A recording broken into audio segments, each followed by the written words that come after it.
Hello everybody! Welcome, David. Do your intro.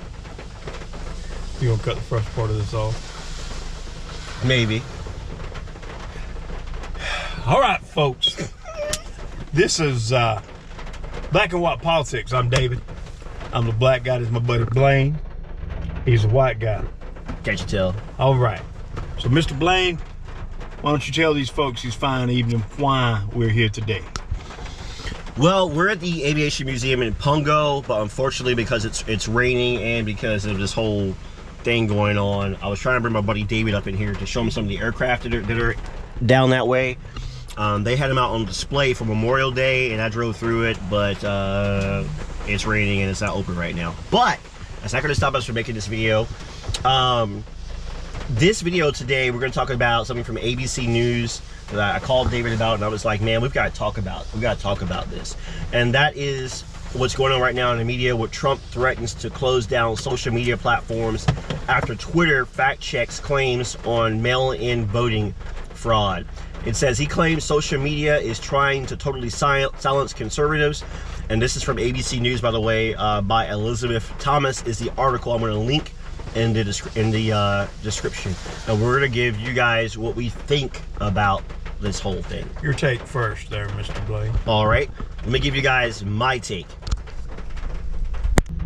All right. Okay, so here's my take on things, and then we'll let David do it, and then we'll come back with some final thoughts. So it says Trump threatens to close down social media platforms after Twitter fact checks claim on mail-in voter fraud. As I was telling you guys, again, this article I'm referencing is from Elizabeth Thomas. I'm not going to read the article to you, but there'll be a link in the description. Basically, I understand President Trump. I understand how frustrated he is because this is a conservative channel, and I am almost certain that YouTube and other platforms are not giving us the views that we deserve and need for the hard work that we put into this channel, trying to make it work between the both of us.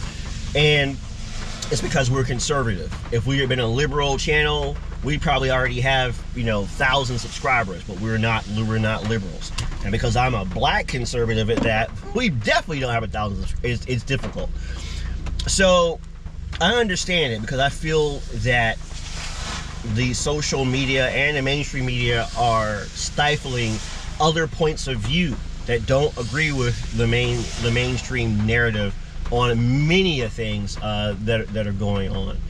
And so the president coming out on Twitter being angry and all that, I get it.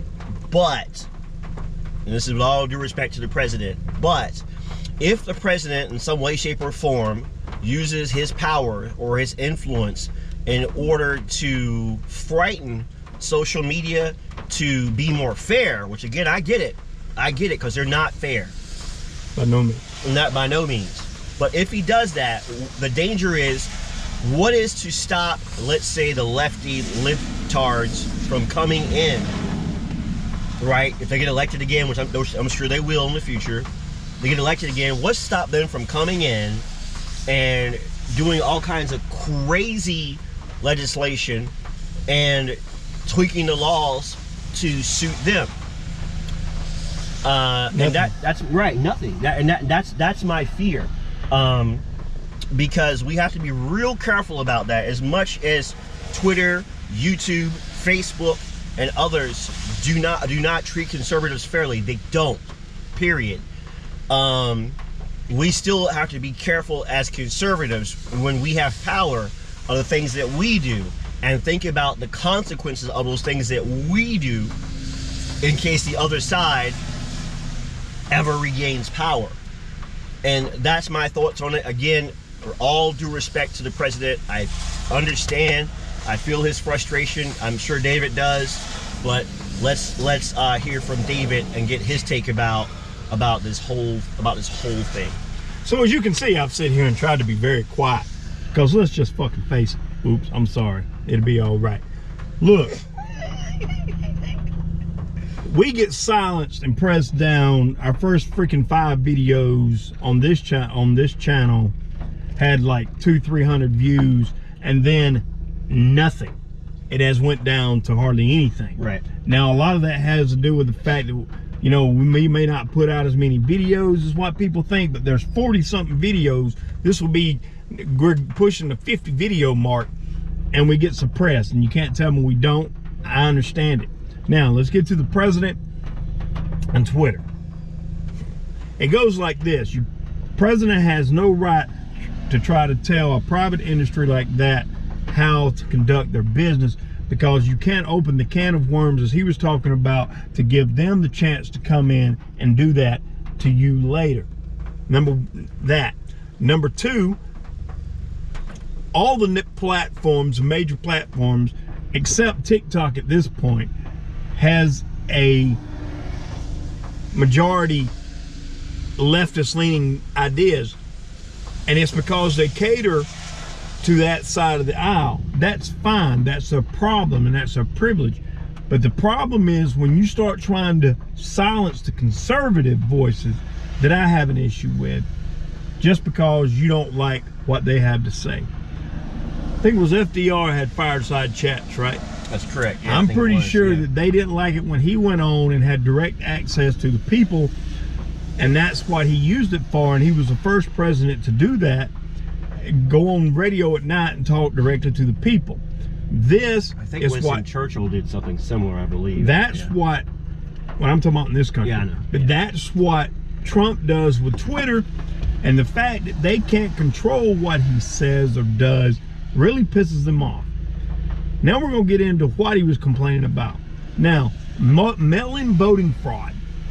There's already been more than one Democrat convicted of this. Oh, I think she was in Michigan in 2018, I believe it was, for messing with ballots. And a postal worker too recently. If you give people the opportunity and the means to cheat the system, they will find a way to cheat the system.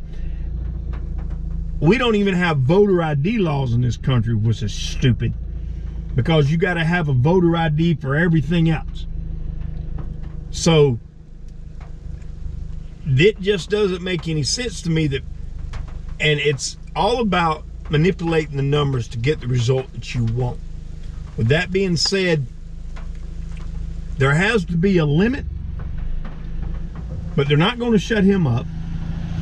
He can make life living hell for them, and in return, the consequences for what he can maybe be able to do as far as messing with them could greatly impact further down the line more than what it is right now. That's my thoughts. You got anything else?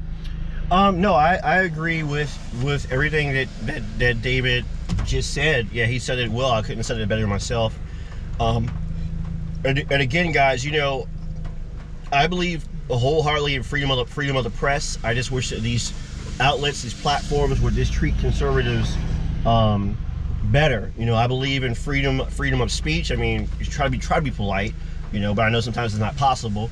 But I mean, as a veteran, even if you are a racist, skinhead, KKK person, a type, I still believe, as per the Constitution, that even people like that, just for example, should be able to speak and to, you know, communicate and so forth. It's just obviously they're a bunch of retards, but nonetheless, let the retards speak.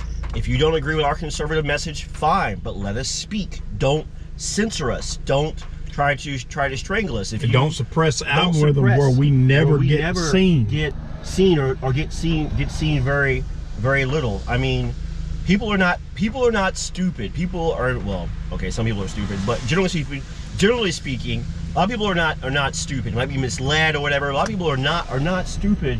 And before I start on a tangent, social media platforms, if you don't want the president to use his power or his allies' power, as it could be, to do something like this, to put a stranglehold on your mediums, then you guys need to cut this BS out of not letting conservative channels thrive and prosper, have a voice, like you do these libtard channels. And I'm being very nice, as I don't think I've cursed once in this video. I'm trying to work on that. He's doing real well. Pastor Armstrong. We pat him on the back. Yeah. Yeah, my buddy's doing good too. But you know, that's pretty much it, guys. That being said, this is Black and White Politics. I'm David. I am the black guy. I'm Blaine. I'm the very handsome white guy. Can't you tell? And that is Black and White Politics. Peace.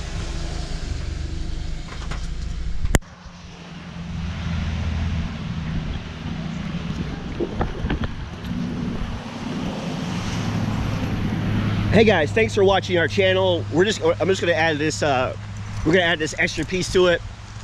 There is down that way again. We're in the Pungo section of Virginia Beach, or rural section of Virginia Beach. Down that way, there's some buildings. You can probably see the water tower. Really great aviation museum. Wonderful staff. That unfortunately they're closed today. But this park here, if you have children and you happen to be from Virginia Beach, this park here is great. They've got all kinds of dinosaurs and stuff here. For example, there's a Davidsaurus Rex right there. Davidsaurus Rex. All kinds of dinosaurs there. I'm gonna walk towards this line here. You won't be able to see much but the water tower, but it's a really great aviation museum there. And this part is free. There's usually a fee to go into the aviation museum. But I want to put this out there as we walk through the dinosaurs, and David is doing some TikTok stuff. But right through there, here in Pungo's Aviation Museum, and on Memorial Day, they had planes and all out. And I actually shot video, but my GoPro was giving me trouble and I couldn't share it. But yeah, definitely come to this place.